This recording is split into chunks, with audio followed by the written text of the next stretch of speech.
how to edit post on Bluesky. So if you want to edit post on your Bluesky, then what you need to do is first you need to open up your Bluesky application. Make sure that you've logged into your account. Or if you don't have an account, you can just simply go and create one. And once you've logged in, you need to just simply go with your profile, which will be in the bottom.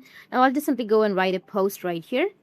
Now once you have your post, you just need to simply go with the three dots, which will be in the right side. If you scroll down, then as you can see that you will have edit interaction settings, or you don't have any other option but edit interaction settings, and then you can just simply go with who can reply, select your followers or nobody or people you follow, or you can also select from the list that you follow, and you need to go with save, which will be in the bottom.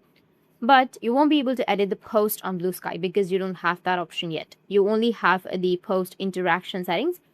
So in order to edit your post, you need to just simply go with the right side, which has three dots, and then go with delete post, delete the post. After deleting the post, again, go with the pencil shaped icon, which will be on the bottom right, and then enter the post again.